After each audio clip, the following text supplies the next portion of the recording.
Hey everyone, this is going to be a video tutorial showing how to get started with the interaction system included in the first-person framework multiplayer template.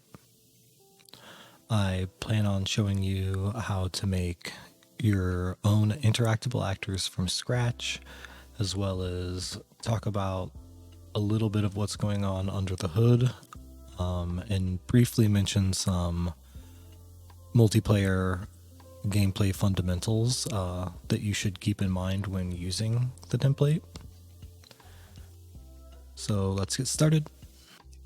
Alright, so all I have here is a brand new blank project using the first person framework multiplayer template.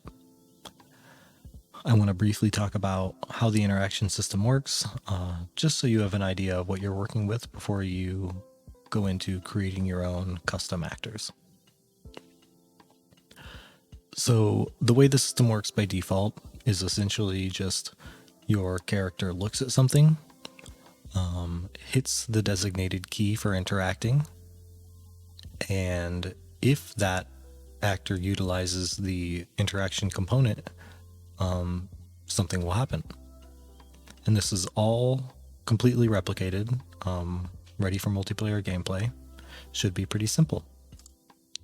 Let's take a look at the character real quick, just so I can show you where this is starting out. So we're in here inside the player input graph. You can get to that by going to the main event graph. It's right in the middle here. Then in the top right, we have the input action interact event.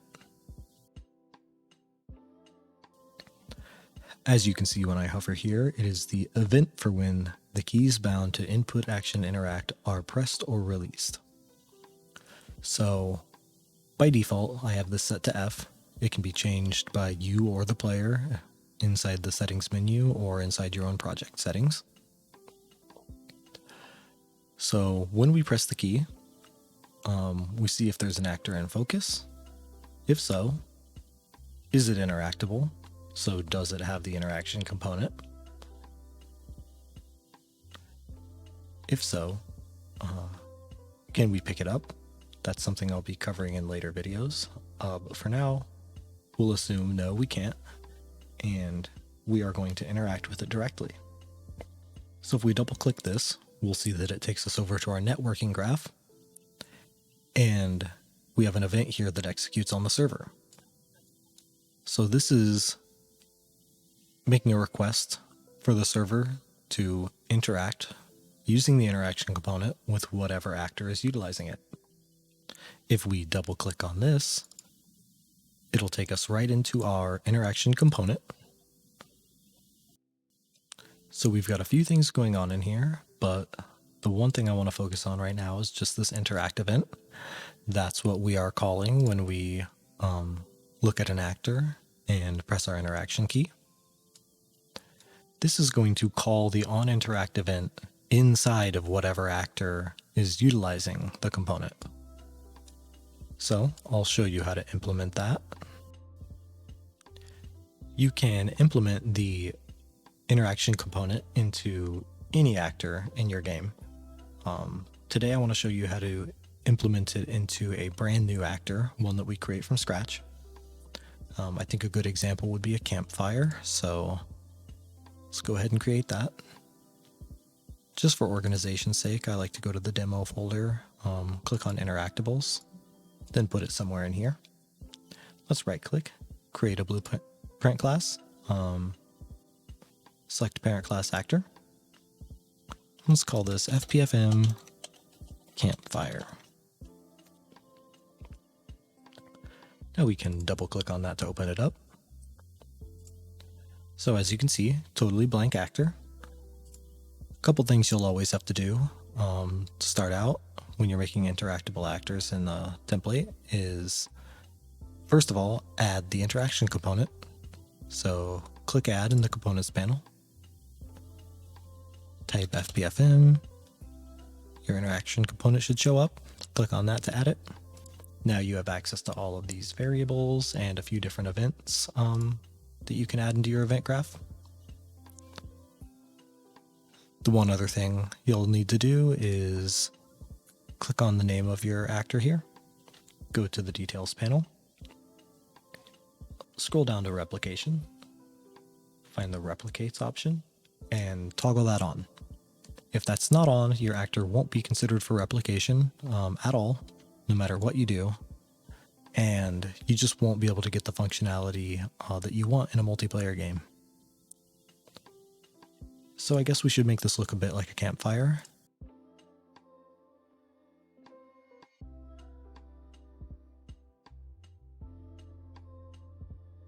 Alright, so I just added a couple cylinders, make something that looks like logs. This is totally visual, so you can do whatever you want here.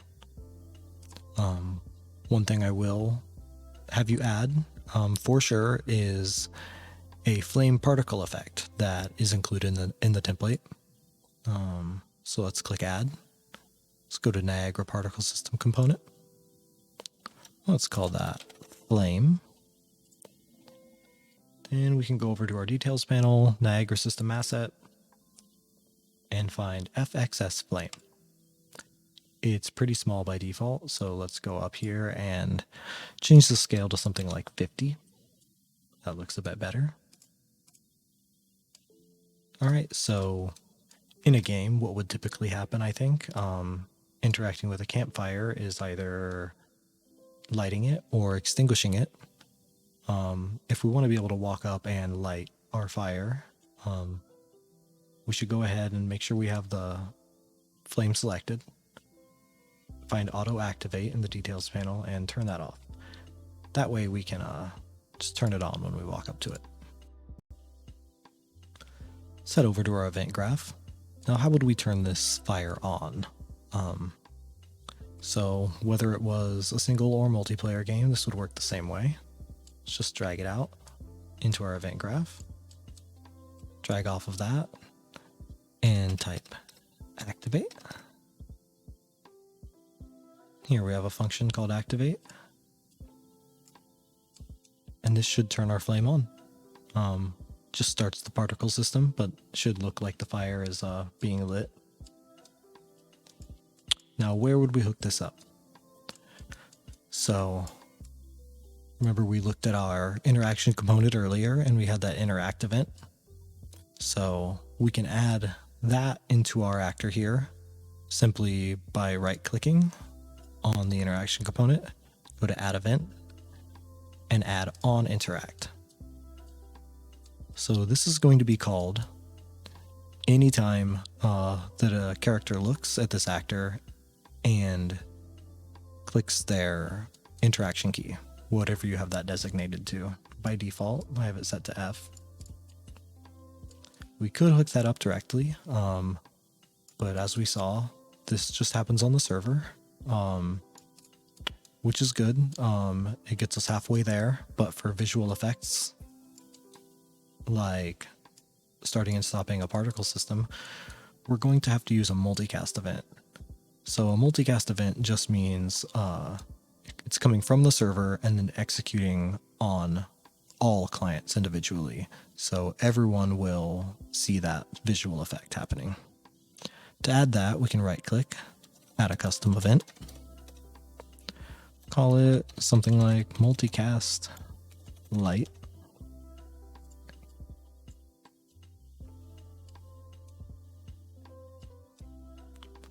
Then, to turn it into a multicast event, go to the details panel, find replicates, and set it to multicast. Then we can hook that up right here.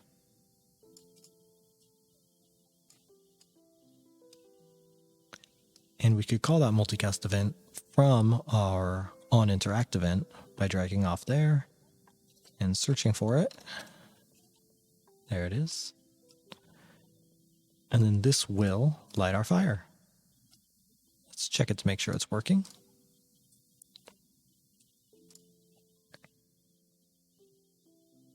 I guess we should add our campfire to the level first.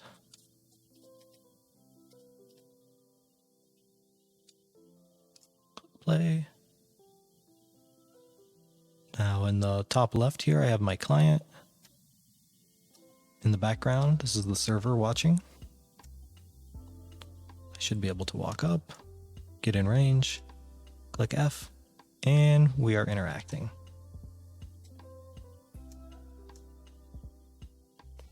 All right, so everything seems to be working. We want to make this a little more complicated. We can also turn off our flame after we interact with it again. So the way we would do that is we're going to need a Boolean variable. Let's call it something like isLit. And we can drag that to our event graph, drag off of there and make a branch.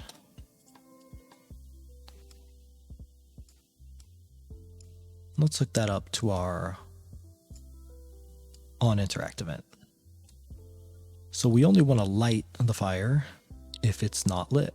So we'll hook this up to the false. And then we'll kind of have to duplicate what we're doing here. Make another custom event. Call it multicast. Extinguish. Let's make sure this one is also set to multicast. Let's copy paste our flame here. Drag out from that and search for deactivate.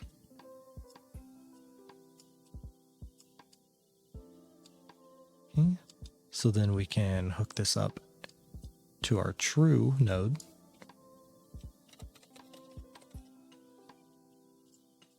So if it's true that the fire is lit, extinguish it, and if it's false, light it. And we also need to set this variable.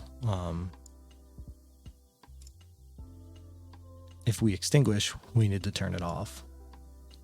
And if we light it, we need to turn it on.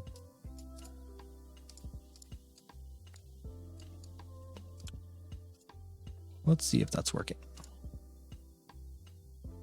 So once again, client top left, server here watching us on the right. We interact, and we do it again, and there we go. There is one caveat to this that I want to mention. When you use multicast events, if an actor is not relevant to you, let's say you have a large open world and you're too far away from this campfire for it to be loaded into your level. If somebody interacts with this campfire, you are not going to run this logic on your computer as the client. So, the way to handle that is to use rep notify variables. They can be a little bit complicated to explain, and there are a lot of videos out there who will do a much better job explaining it than I will. But I will show you how to do it, just in case it's a problem that you run into. So we can go ahead and change our isLit variable in its details panel in the replication setting to rep notify. And what that's going to do is give us access to this onRep isLit function. And this is also going to be a multicast function, but it's going to execute whenever this actor becomes relevant. So what do we want to happen if this actor becomes relevant to us and there has been a change made? Let's go in here. Let's make a branch like we did before.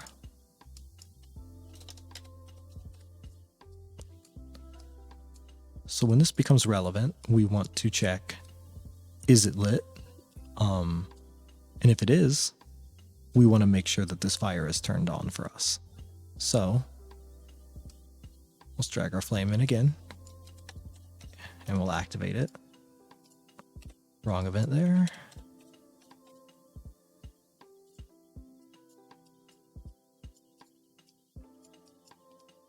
And we want to make sure if this fire is not lit, that we deactivate it.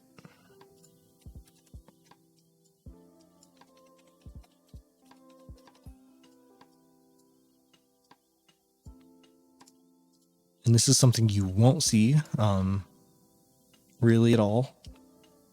If we test it out again, it's going to do the same exact thing as it did before,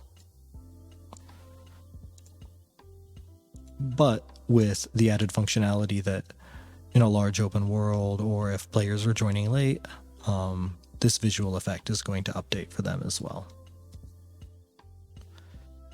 So I think this is a good stopping point for today. There's a lot more to cover about the interaction system. I will be making more videos, but I wanted this to just be a quick start guide, and it's already running a little long, so thanks for watching. If you want to follow along with updates and more tutorials for the template, go ahead and subscribe. I'll be posting more videos soon. Thanks for watching.